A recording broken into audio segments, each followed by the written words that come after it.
let's begin with our session 2.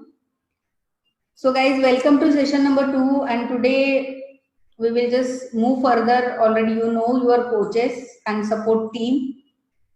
So today we will just learn about the tokens in programming language, data types and expression.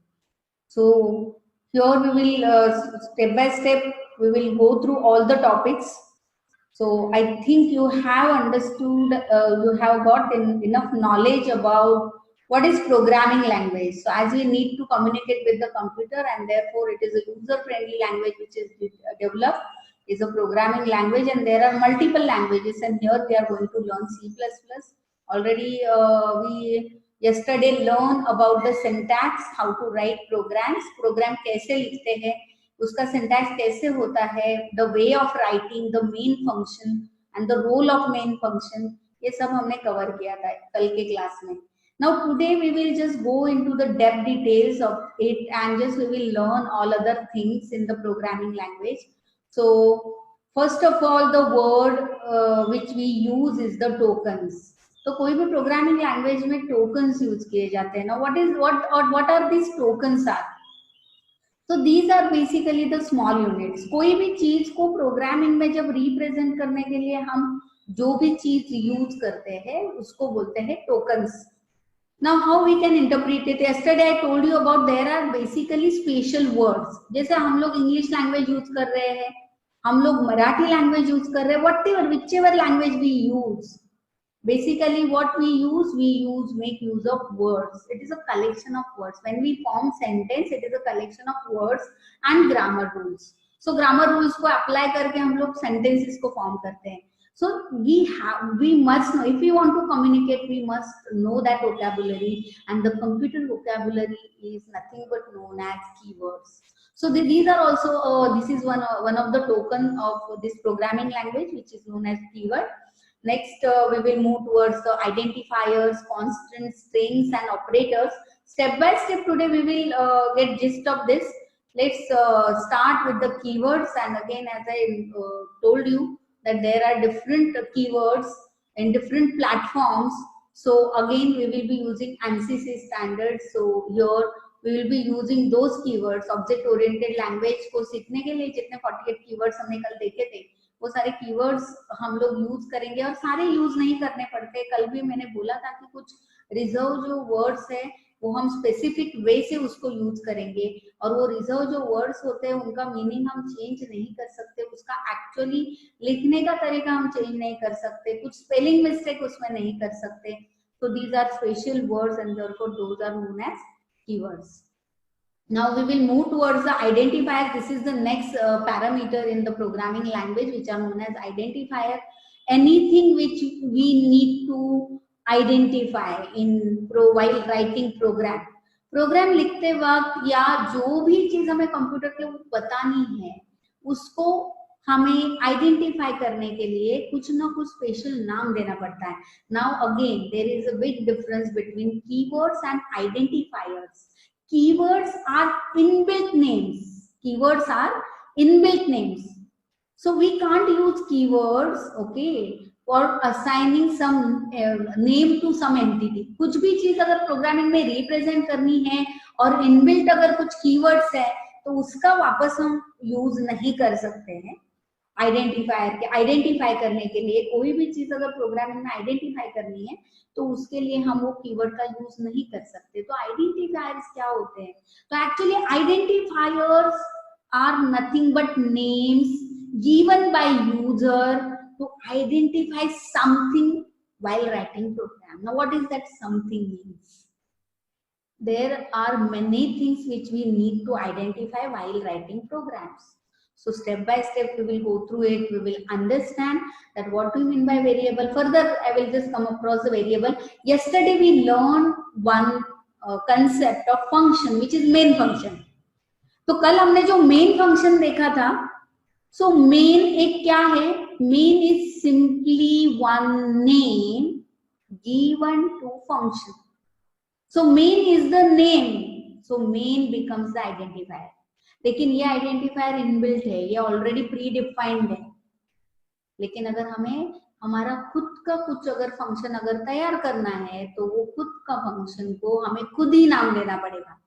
So we need to give it, we should give it a special name. Okay, so that will be called as a function identifier, क्योंकि वो function को identify कर रहे हैं. जैसे दो numbers का मुझे एडिशन करना है तो मैं बोल रही हूँ सम, तो sum is basically a identifier. Okay, so sum is a name given to that function.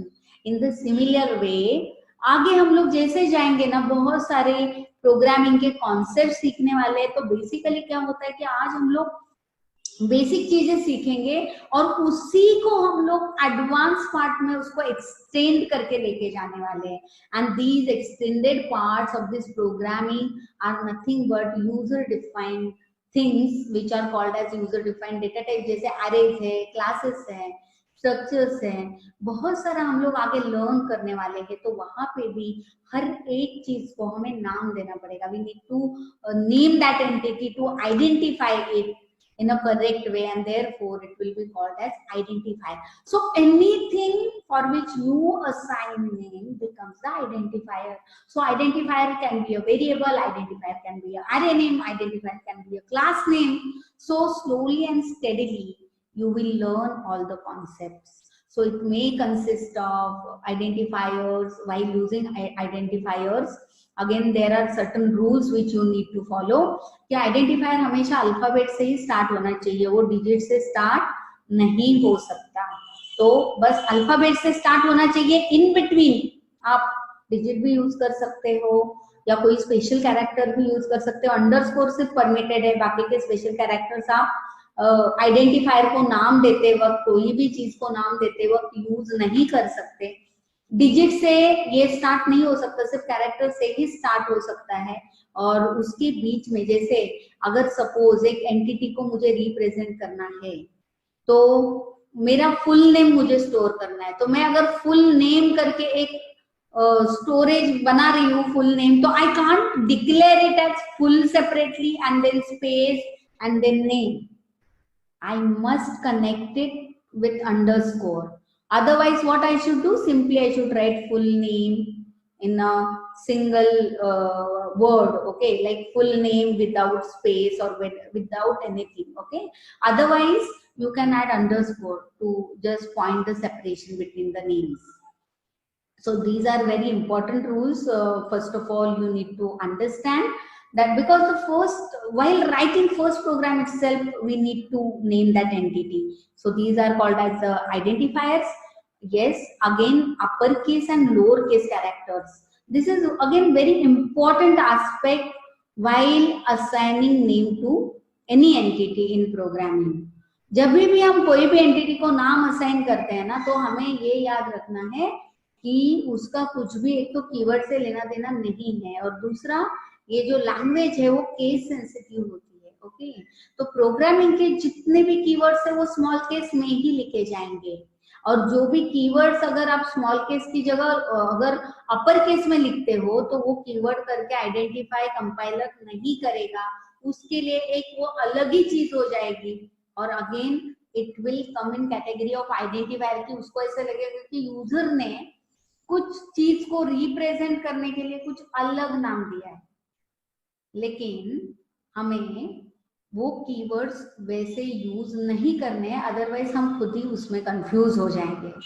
और दूसरा तो स्मॉल केस लेटर्स में ही सारे जो कमांड्स हैं वो सारे स्मॉल केस लेटर्स में ही होने चाहिए. लेकिन तुम लोग आइडेंटिफायर को जब आप नाम देते हो तो identifier names can be in small case or upper case. So there is no restriction. You can just add small case letters or you can use upper case letters while naming, or you can use combination also. So बस keyword को use करना नहीं है variable को नाम देते वक्त. सो ये नेमिंग रूल्स बहुत इंपॉर्टेंट है. यहाँ पे ही बहुत सारे हम मिस्टेक करते हैं और फर्स्ट अटेम्प्ट में ही फिर हमें बहुत सारे एरर्स मिलते हैं, कंपाइल टाइम एरर्स. अभी ये डायनामिक इनिशियलाइजेशन ऑफ वेरिएबल के पार्ट में मैं बाद में आऊंगी, because this is a later part. First I would like to cover this constant. तो अभी क्या है कि हम लोग पहले, अभी ये नेक्स्ट हम लोग आइडेंटिफायर हमने देखा, कीवर्ड हमने देखा, आइडेंटिफायर. अभी next thing is what do you mean bye constants. Constant क्या होता है? Constant The word constant means what? Constant itself has its own meaning. Constant, the thing which cannot be changed, is known as constant. Yes. So now, how many types of constants are there? How many types of constants? Anyone can tell me? So already actually I have just displayed these contents on the slide, but just I'm asking one simple question. You can just type in chat box.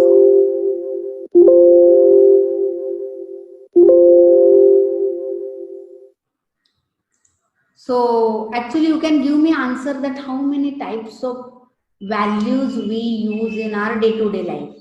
थोड़ा सोच के देखो कि इतना जिंदगी भर जब से आप केजी में गए हो या नर्सरी में गए हो तब से आज तक आपने कितने टाइप के वैल्यू यूज किए हैं? थोड़ा सोच के बताओ कितने टाइप के वैल्यू आपने यूज किए हैं? Just type in chat box how many types values you use. 1, 2, 3, 4, 5. How many types values? कितने टाइप के वैल्यूज आपने यूज किए हैं? अभी तक सोच के देखो. Have used how many types of values?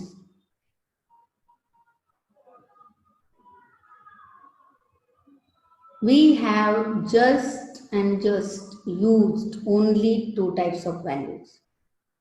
Now, how 2 types? The first type we use the characters. Characters हमने देखे, जितना भी हम बात कर रहे हैं, जितना भी इंफॉर्मेशन एक्सचेंज कर रहे हैं, it is a collection of characters only. And the next thing we use numbers. Next thing we use numbers. तो कैरेक्टर्स को यूज किया और नंबर्स को यूज किया.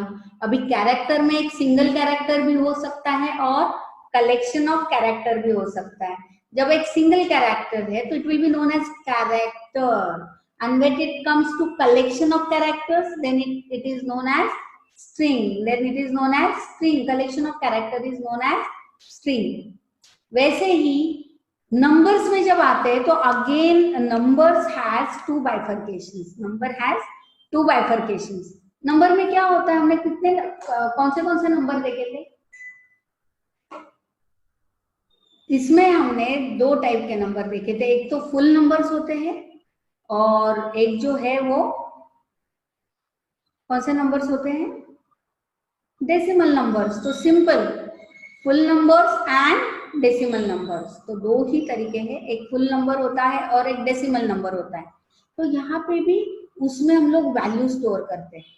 जैसे ए फॉर एप्पल हमने लर्न किया तो वी लर्न ए. तो ए क्या हो गया? ए का मीनिंग हम लोग चेंज कर सकते हैं? We can not change the meaning of A. Therefore A is constant. Again, when we say B for ball, so B is constant, C is constant, D is constant. So every value which we use, each value which we use in our day-to-day life is a constant. So now how many types of constants will be there? Yes, the first will be the characters which we use.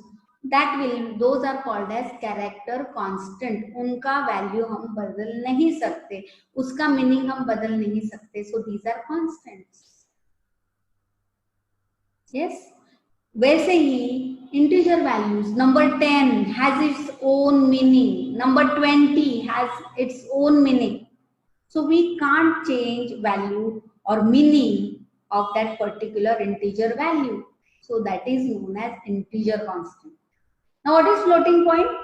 20.5. अगर ये number लेते हैं तो वो क्या हो गया? उसका एक खुद का मीनिंग है that we cannot change. So 25.5 becomes again floating point constant. It becomes floating point constant. In the similar way, अगर हम कैरेक्टर का कलेक्शन करते हैं, that means my name is Surekha. So Surekha has number of characters. Okay. So it is a collection of characters. So collection of character, it has got its own meaning. We can't change the meaning of Surekha. So therefore, that will be known as string constant. That will be known as string constant. तो value जो भी use करने वाले वो constant ही होते हैं. तो फिर वेरिएबल क्या होता है? कांस्टेंट तो ये चार है, कैरेक्टर है, इंटीजर है, फ्लोटिंग पॉइंट कांस्टेंट्स है और स्ट्रिंग है। ये चार के सिवा और कुछ नहीं है। तो कितने टाइप के वेरिएबल्स होंगे? द सिंपल क्वेश्चन, अभी वेरिएबल क्या होता है? अगेन घर पे हम लोग क्या करते हैं? तो चलो अभी जैसे कल हमने एग्जांपल लिया था शुगर का। चलो शॉप से आप लोगों ने शुगर लेके आए, वैसे सपोज उसके साथ एक राइस भी लेके आए, तो अभी कितनी चीजें हो गई आपके पास? दो चीजें, like there is a sugar with you and again there is a rice. तो शुगर और राइस, ये जो दो चीजें हैं, उसका एक खुद का मीनिंग है। तो आप शुगर को राइस नहीं बना सकते और राइस को शुगर नहीं बना सकते। So these are constants. जब आप घर पे आए, you handed over it to your mom and what your mom did, उसने एक कंटेनर ले लिया, एक डब्बा और फिर एक दूसरा डब्बा। What she did, this is container A and this is container B. So she added this sugar into container A and then rice into container B. Now you can differentiate. Now see what I represented. The container A is called as container, first container is called as container A. क्योंकि मैं हमेशा नहीं बोलूंगी first container, second container, first container, second container. So first container को हमने एक नाम दिया and that name is A. And then again we assign name to the second container which is name B.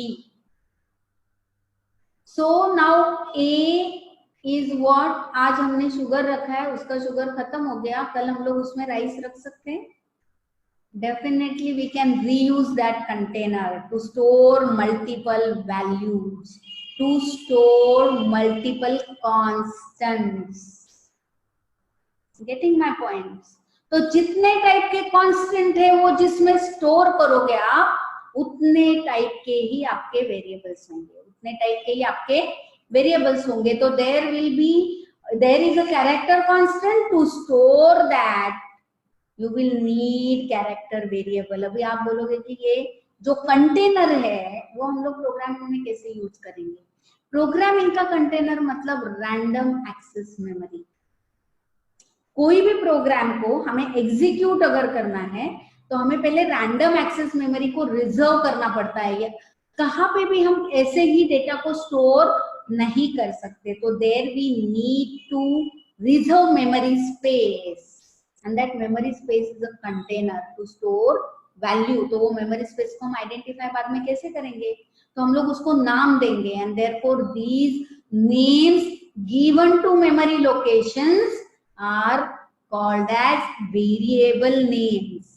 और why it is called as variable? आज मैंने a is equal to 10 लिखा, बाद में मैं a is equal to 20 भी कर सकती हूँ उसका काम होने के बाद. तो ऐसा कुछ फिक्स नहीं है कि a का मीनिंग नहीं चेंज होगा, 10 का नहीं हो सकता, 20 का नहीं हो सकता, लेकिन ये कंटेनर में 10 भी आ सकता है और बाद में उसका काम होने के बाद 20 भी आ सकता है. सो a becomes the variable. A becomes variable. So again जितने टाइप के कांस्टेंट्स है उतने ही टाइप के हमारे वेरिएबल्स हो गए. तो देख लेते हैं कि अभी कौन से वेरिएबल्स हैं. Now again here very interesting thing you need to learn about that memory thing.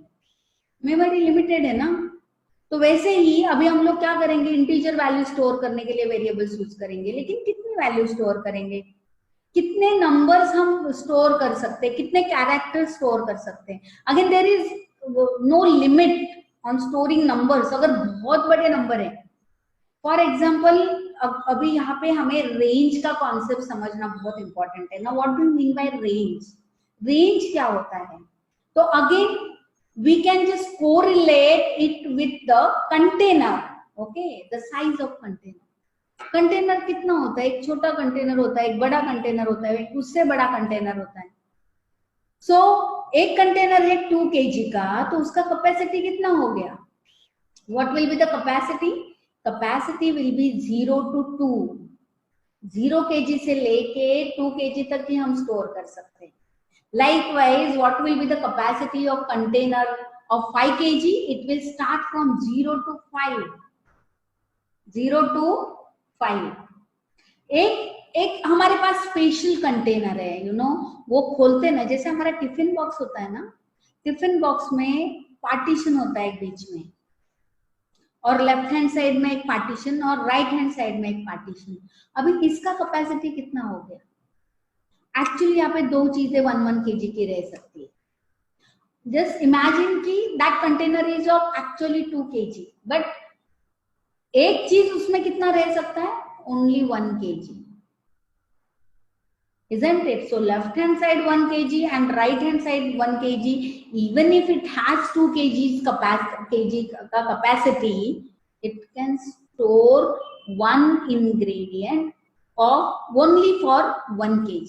एक चीज उसमें 1 kg का ही रह सकता है, दोनों भी 2-2 kg के नहीं रह सकते। तो ना 3 टाइप्स ऑफ कंटेनर, 0 to 2 का रेंज, 0 to 5 का रेंज, और यहाँ पे 2 पार्टीशन वाला रेंज। वैसे ही हमारा मेमोरी है। नाउ मेमोरी जब रिजर्व करते हैं तो कितने नंबर, उसका भी कुछ रेंज होगा ना। ऐसे ही हम लोग बस रिजर्व करके रखेंगे और उसमें नंबर्स बस स्टोर करते रहेंगे, ऐसे तो नहीं होने वाला है। Therefore this is the basic understanding where you need to build your programming skill. क्योंकि यहाँ पे ही गलती करते हैं हम लोग, सोचते ही नहीं हमें कौन सा नंबर स्टोर करना है। जैसे मैं अगर 4 kg का शुगर लेके आती हूँ और मैं 2 kg के कंटेनर में ठूस ठूस के डाल रही हूँ, तो होने वाला है क्या? Definitely it is unable to store, it will overflow, तो हमें दूसरा कंटेनर लेना ही पड़ेगा। तो वैसा ही हम लोग जैसे डे टू डे लाइफ में यूज करते हैं, सेम कॉन्सेप्ट यहाँ पे यूज करना है कि मेमोरी में नंबर कितना स्टोर करना है, वो सोचे बिना हम वो मेमोरी स्पेस को रिजर्व नहीं कर सकते। यहाँ पे ही आते हैं रेंजेस। तो इंटीजर जब हम लोग बोलते हैं तो उसका जो कीवर्ड है वो है इंट, उसका जो कीवर्ड है वो है इंट। तो ये जो इंट नाम का जो, ये जो इंट करके जो कीवर्ड है, ये इंट कीवर्ड एक्चुअली मेमोरी में क्या ऑपरेशन परफॉर्म करता है। इंट जैसे हम लोग लिखते हैं ना प्रोग्रामिंग में, तो वो बताता है कि यूजर को ना एक इंटीजर वैल्यू, इंटीजर मतलब फुल नंबर को स्टोर करना है। और जब हम सिंपली इंट बोलेंगे तो वो कितना memory space by default reserve करेगा?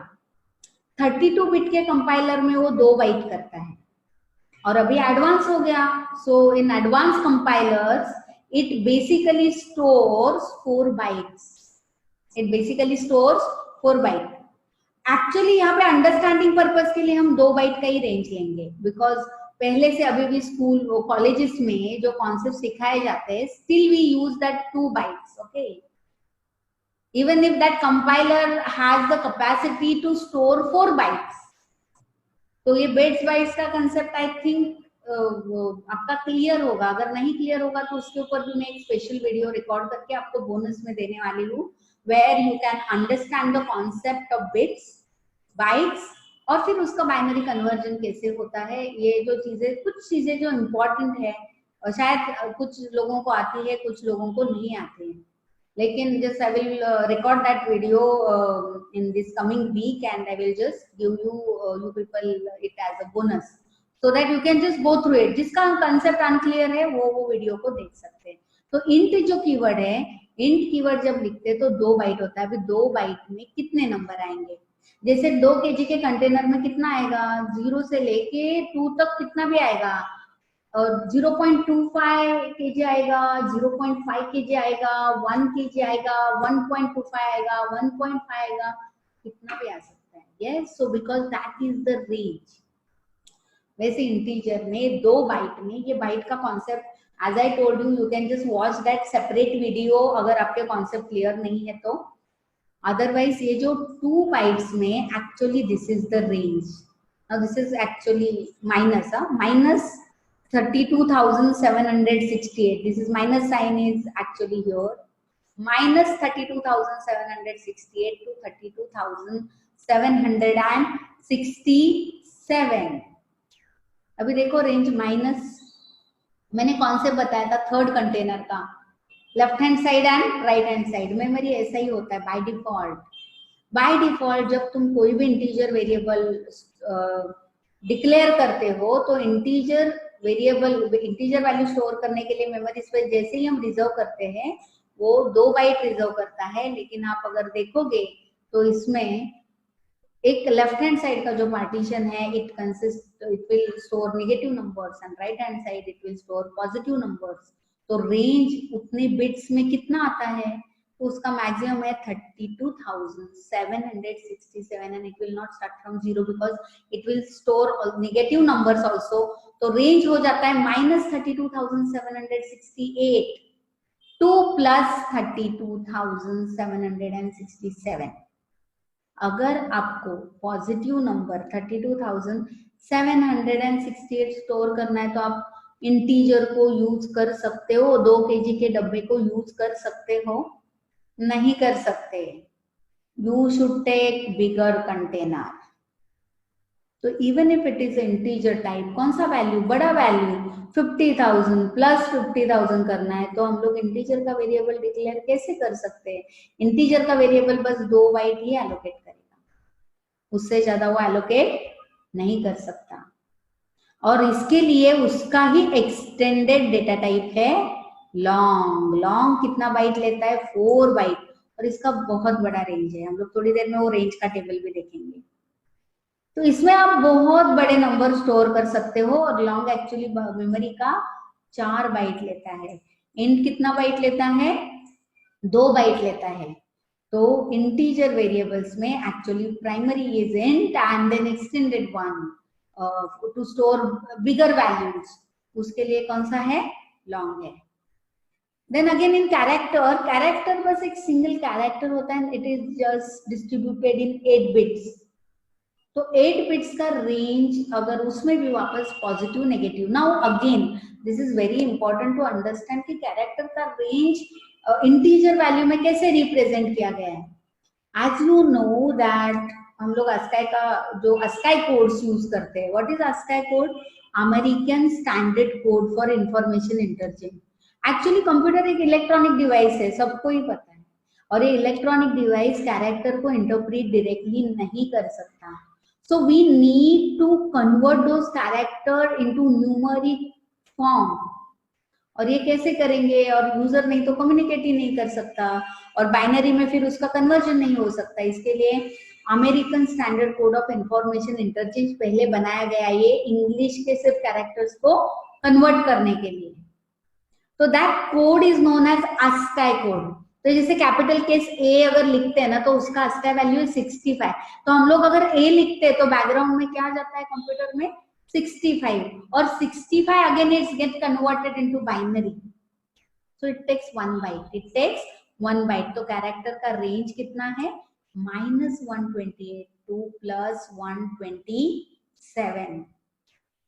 सो कैरेक्टर में एक है कि अगर suppose you want to store string like collection of characters, लेकिन कलेक्शन ऑफ कैरेक्टर्स आप यहाँ पे स्टोर नहीं कर सकते। कैसे, उसके लिए एक अलग कंसेप्ट है, और वहां पे सिक्वेंशियल कैरेक्टर्स के लिए आपको स्टोरेज क्रिएट करना पड़ता है, therefore it is called as string.